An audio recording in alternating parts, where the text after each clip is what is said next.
राजद के द्वारा कार्यकर्ता संवाद सम्मेलन का किया गया आयोजन। बीजेपी और AIMIM से सावधान रहने की नेताओं ने की अपील। शहर के चूड़ीपट्टी स्थित कम्युनिटी हॉल में राजद के द्वारा कार्यकर्ता संवाद सम्मेलन का आयोजन किया गया। कार्यकर्ता सम्मेलन में राजद के नेताओं और कार्यकर्ताओं को राज्य सरकार द्वारा किए गए कार्यों से वक्ताओं ने अवगत करवाया और लोकसभा चुनाव के लिए कमर कसने की अपील की गई। सम्मेलन में मौजूद बिहार संस्कृत बोर्ड के अध्यक्ष भोला प्रसाद यादव ने पत्रकारों से बात करते हुए कहा कि गठबंधन की सरकार ने 75% आरक्षण देने का ऐतिहासिक कार्य किया है। उन्होंने कहा कि उप मुख्यमंत्री तेजस्वी यादव ने 10 लाख नौकरी देने का वादा किया है, वो भी मार्च तक पूरा होगा। वहीं उन्होंने भाजपा और AIMIM पर निशाना साधते हुए राज्य में आपसी वैमनस्य फैलाने का आरोप लगाया और कहा कि भाजपा और AIMIM दोनों से सावधान रहने की जरूरत है। वहीं उन्होंने बिहार में सीट बंटवारे को लेकर पूछे गए सवाल पर कहा कि सब कुछ अनुकूल है और समय आने पर इसकी घोषणा की जाएगी। जबकि मंत्री इस्राइल मंसूरी ने कहा कि जिस ऊर्जा के साथ उप मुख्यमंत्री कार्य कर रहे हैं वो निश्चित रूप से आने वाले दिनों में मुख्यमंत्री बनेंगे। इस मौके पर विधायक अंजार नईम, राजद जिला अध्यक्ष कमरुल हुदा, नन्ना मुश्ताक मोहम्मद, मुश्ताक आलम, देवेन यादव, शाहिद रब्बानी सहित सैकड़ों लोग मौजूद थे। जियाउर रहमान खान की रिपोर्ट। प्रशिक्षण देने के रूप में कर रहे हैं। राष्ट्रीय जनता दल जिस वसूल और जिस सिद्धांत के का अनुयायी है, उसी वसूल और सिद्धांत के तहत पूरे राज्य में महागठबंधन की सरकार ने ये जो जातिगत जनगणना आर्थिक सर्वे करवाया है, उसके आधार पर हरेक वर्ग का जो हिस्सेदारी है, हरेक जात की जो हिस्सेदारी है, उसके अनुरूप आरक्षण दिया है। 75% आरक्षण बिहार एक ऐसा पहला राज्य है जो अपने राज्य में लागू किया है और वो साइंटिफिक तरीके से, चूँकि जनगणना में जो आधार आया है, जिन जातियों की जितनी हिस्सेदारी आई है, उसी हिस्सेदारी के आधार पर ये जातिगत जनगणना को बेस मान करके, साइंटिफिक डाटा मान करके हम लोग आरक्षण लागू किए हैं। उसके अनुरूप हमारे नेता आदरणीय तेजस्वी प्रसाद यादव जी पिछले चुनाव में घोषणा किए थे, जो यदि हमारी सरकार बनी तो हम लोग 10 लाख युवाओं को रोजगार देंगे।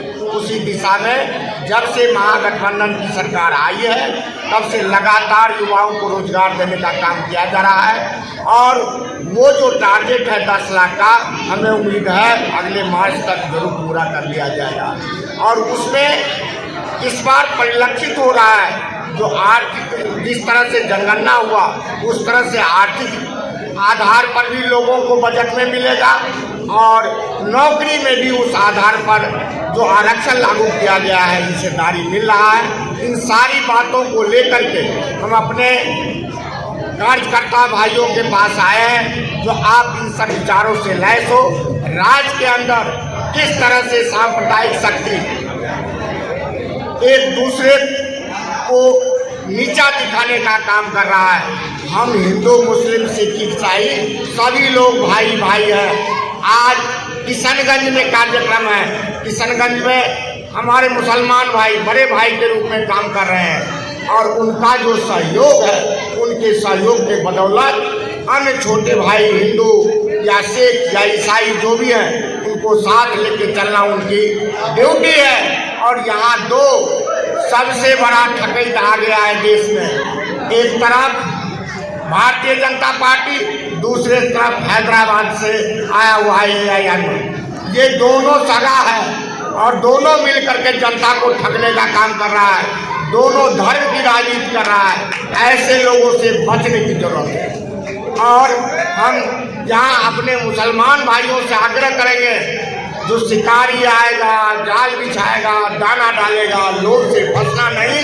ये कहावत जो तोता को कहा गया था, वही कहावत यहाँ चरितार्थ हो रहा है। वो शिकारी घूम रहा है और हमारे लोग फंस रहे हैं। अपने भाइयों को सचेत कीजिए, जो ये लोग भारतीय जनता पार्टी का बी टीम है, उससे सावधान रहें।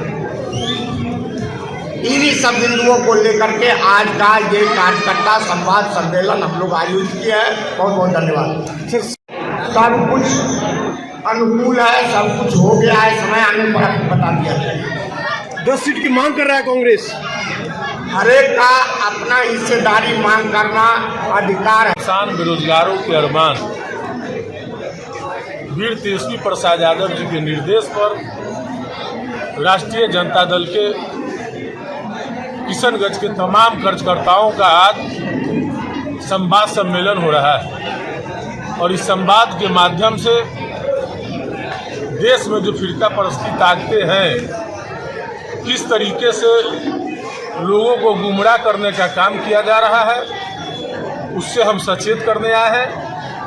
और विगत 7 सालों में जो महागठबंधन की सरकार ने कार्य किया है उस कार्य को हम लोग जो है कार्यकर्ता के माध्यम से जन जन में गांव-गांव में टोले टोले में पहुंचाने के लिए संदेश देने आए हैं। मुख्य उद्देश्य आज का कार्यकर्ता संवाद सम्मेलन का यही है।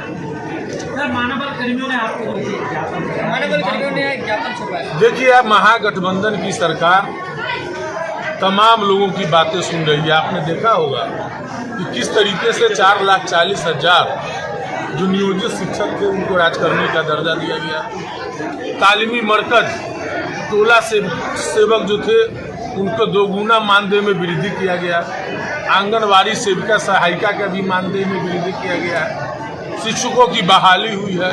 तो तमाम जो भी बातें हैं धीरे धीरे महागठबंधन की सरकार पूरा करने का काम कर रही है और मुझे लगता है कि जो भी बुनियादी समस्या है उसको शीघ्र हल कर। सर, आपकी मौजूदगी में राजद के कार्यक्रम